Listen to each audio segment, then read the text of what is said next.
Hi everyone, and welcome to the Click Intelligence February edition newsletter podcast. My name is James Owen, and I'm a co-founder of Click Intelligence. In today's newsletter podcast, we're going to be talking about Google answers to ChatGBT, Google BARD, recent Google updates, and the new Google Ads feature. Before we jump into this podcast, please subscribe to our YouTube channel and sign up to our newsletter and online portal. Let's jump right in. So our first news story is Google launches BARD, its answer to ChatGPT. ChatGPT was kind of launched at the back end of 2022. It was invested in and partly funded by Microsoft, which owns Bing, and they've gone ahead and kind of launched ChatGPT within Bing search engine. Google has then essentially gone ahead and launched BARD in response to what Bing has done with ChatGPT. I mean, in the last 16 years, I haven't necessarily seen anything that Bing has done first that then Google copies. Essentially a bit of sensational news that Bing has done something and Google actually has to react to it and essentially is on the back foot. So this story is on Search Engine Land. I'll put the link in the description and is it obviously linked in our newsletter as well. Essentially it talks about Google's BARD AI piece of technology. Although Google has actually been building AI into their Google algorithm updates for many years, I don't think this is really in their workflow, in their plan to build AI element within their actual search engine result pages. So essentially this news article piece is discussing, what potentially Google BARD may look like within the SERP. There are issues, of course, with this and obviously what Bing is doing with their ChatGPT, where they're going to be essentially giving out free information and there's an issue around citation of that content. So essentially making sure that when you types in best restaurant in London, for instance, the AI will respond with some results, some content, and essentially the citations won't be clickable or won't even be seen within the actual response, which is going to lead to, no clicks, no traffic to the actual publishers. So this is really an attack on the publishers who are putting out the content, and essentially the whole point of their website is to generate ad revenue through clicks and through generating good quality content. So this is going to be an uphill struggle, I think, for both Google and Bing on how to appease everyone, ensure that they're still going to be giving good answers to people's queries, but also link off to the publishers and the owners of the content. But the news piece goes on to discussing what Google BARD is. As I said, it's part of their AI service. It's powered by the Lambda, which is the language model and dialogue application. This is not something new. As I mentioned before, they've been doing it a long time. They started launching in 2021. It's their new next generation language and conversation capabilities. Again, I don't think it's anything on their roadmap they're going to launch it within their SERP. This is a general response to what Bing is doing with ChatGPT. This kind of news story is a ongoing, moving kind of news story, and we've actually gone ahead and created a piece of content, a blog content piece on our website, which I'll put a link to it in the description, where essentially we talk about what AI is, how it has going to impact our lives, and essentially any updates with how Google and obviously Bing are going to be using it within their SERP. So the next news piece to talk about is the Unconfirmed Google search ranking algorithm update around February 14th, happily named Valentine's update. This is part of a string of Google updates we had around the kind of the 4th, 8th and 9th of February 2023. It is unconfirmed, so we don't actually know what Google was trying to achieve from it. However, the news piece that is on Search Engine Roundtable, I'll put the link in the description, talks about just kind of general SEO chatter and kind of rumour mill stuff, which is kind of interesting to kind of see what everyone's kind of been seeing in terms of impact, so sort of kind of keyword ranking decrease, increases, loss of traffic, so on and so forth. What is interesting, and I think everyone should be kind of following this, is there are kind of rank tracking tools that have good kind of Google tracking tools built in that allow you to see, looking at a whole industry, and also telling you, kind of when there's volatility within a SERP. So ones that I kind of monitor are Rank Rangers, one which I think is good, our friends over there, and also our friends over at SEO Rush. They have kind of the SEO Rush sensor. Again, I'll put the links in the description. What's quite really good about the SEO Rush sensor is the fact that you can actually look into different industries and see the volatility of the different industries that you may be in as well. So that is really, really useful. Other things that you can be doing as well to monitor updates is to sign up to our newsletter so you get the latest updates from our blog. Also, we've got a landing page on our website dedicated to Google updates and Average updates. We've got kind of a history of the last kind of couple of years, and we update it each month. So again, I'll put a link in the description. So that's the kind of news story around Google updates, around the Valentine update. Okay, so this is the third news piece that we're going to be talking about today, which is a Google February 2023 product review update. This is kind of goes along with a string of updates that Google's been doing around product reviews over the last 12 to 18 months, essentially, which will be going back that far. This news article can be found on Search Engine Journal. I'll put a link to it within the description. And essentially, the updates have been around refining what Google requires to be seen in your source code that then they can show within their SERP. Okay, the update is refinement of their guidelines, which essentially is a link to this page, which essentially talks about the guidelines and the update and the languages and rollout. Back to the Search Engine Journal article. It then goes on to discuss the languages that it's going to be updating to and will affect, and also how long it's going to take to roll out the update, which is going to be a 2-week rollout, and it'll be completed March 7th, 2023.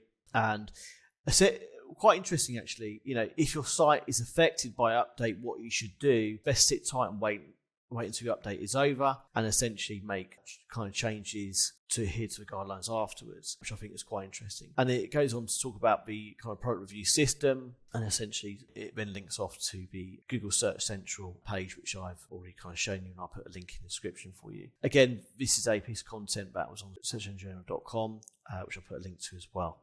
Okay, so this is the fourth news story we're going to talk about today, which is Google BARD AI, what sites we use to train it. This article can be found on Search Engine Journal, and I'll put the link in the description as well. Essentially, this article talks about what data sets, what websites help train Google BARD AI. It's interesting because just the general topic is maybe you want to optimize your website down the road. Obviously, there's nothing out there right now, but maybe you may want to update your website, optimize your website, so Google does start to pick up your content to be shown within the AI section of the SERP, so you can get the link from Google, the citation link, and also traffic that way as well. So that is interesting kind of conversation, maybe angle that for kind of later down the track for publishers and blog masters, people who own blogs and general webmasters.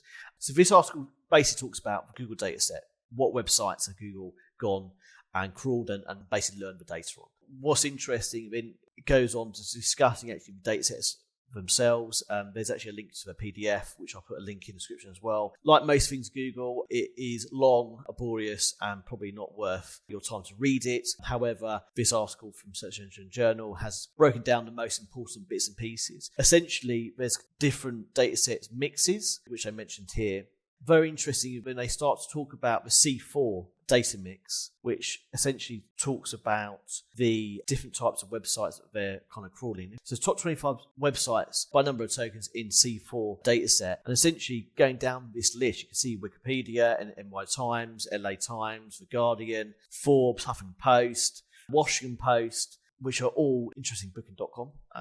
Up to that point, they're all kind of just like publisher, content heavy. Booking.com, which is a booking platform for hotels and travel, which is interesting. And a few of the others are more commercial intent versus kind of publishing, also kind of government stuff as well. So that's quite interesting. They're using quite publishing heavy, content heavy websites, along with there are some more commercial intent as well. And then it goes on to basically give you a split of kind of TLDs. We'd expect kind of .com being the top one. .uk is in there as well, which is kind of surprising. They're doing English language, but they are also looking at other languages, Russian, Dutch, Italian, so on and so forth. In the article, it does then discuss the different types of languages. So 12.5% English language, Wikipedia, we go here, English web documents. So they're not just looking at websites, they might be looking at PDFs, and then also looking at non-English web documents, looking at 50% of the dialogue data from public forums. That's interesting. So that's kind of user-generated content as well. That's more point of view and people's opinions versus fact, perhaps. It's interesting the mix of data they're using to basically train their AI. And I guess this is a moving story that essentially down the road we might be able to optimize our own websites to be picked up for the Google AI to be shown in the SERP. that may be something you don't want to do. Maybe we have to put a no follow in your robots.txt file. You don't want the AI bot to come and crawl your website to basically use your publishing content. It's interesting mix of data there, gives you an idea of the kind of publishers and also the commercial intent.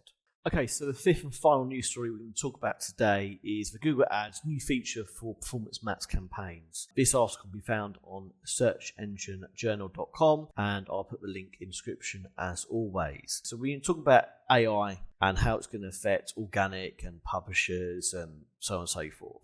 What we haven't discussed actually for Google SERP is split into organic and other snippets, Google Business, so on and so forth, but also the commercial element for Google, how they make money, is through Google Ads. How is this going to affect Google Ads moving forwards? It's going to be really interesting to see how Google interacts all these elements to ensure that the AI content within the SERP is useful. You can still get traffic from it, but also there's an element of they can still earn money through clicks through AdWords. So it's all very interesting to see how this kind of continues to evolve, how Bing is doing it. I think Bing is slightly ahead of a curve. Obviously, they brought it out first, but also Google, essentially, they may do a better job than Bing in the long haul, but time will tell. So this Google Ads new feature for performance max campaigns. This article just essentially talks about the upgrade and the updates to Google AdWords. And essentially, the kind of highlights of the article is Google has introduced a new feature to help digital marketers improve the performance of their performance max campaigns. The new feature includes campaign level brand exclusions, paid feeds,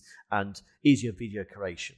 Additionally, new reporting and insights enable advertisers to see conversions, conversion value, cost, and other metrics as assisted group level. So essentially giving us more data to churn through and improve our campaigns, which is obviously fantastic. It goes on to say brand exclusions. One of the new features Google's rolling out is a campaign level exclusions, which will provide added control for performance max campaigns. Advertisers can now exclude their brand terms and choose from a list of other brands to exclude. Again, optimization, higher conversions, hopefully lower CPCs. This feature will help to block traffic from most brand misspellings and brand searches in foreign languages. The exclusions will also ensure performance max campaigns won't serve for branded queries for advertisers that want to avoid a search and shopping inventory. It goes on to talk about page feeds. It's coming in the coming months to help advertisers further refine their results from search inventory. This feature allows advertisers to send traffic to a specific website, landing page URLs. Advertisers can also use labels in group URLs by a theme to help you manage your Google AdWords campaign for traffic conversions and lower CPC. Easier video creation. To make it easier to provide high quality video ads, Google will integrate video creation tools directly into Performance Max campaign setup and editing workflows. Previously, this feature was only available in Asset Library. Advertisers will have always wanted to create video ads but lacked the resource or time to do so, can now take advantage of this feature. Again, it goes on to new reporting insights to help advertisers and evaluate their results. Google introducing new reporting and insights. Again, this is essentially just see conversions, conversion value, cost, and varies other metrics at asset group level. Essentially, it's traffic conversion, lower CPC for the advertiser, more clicks for Google, higher ad revenue for them. Thank you for watching this month's Click Intelligence podcast. Don't forget to subscribe to our YouTube channel, sign up to our newsletter and online portal. I'll catch you on the next Click Intelligence newsletter podcast.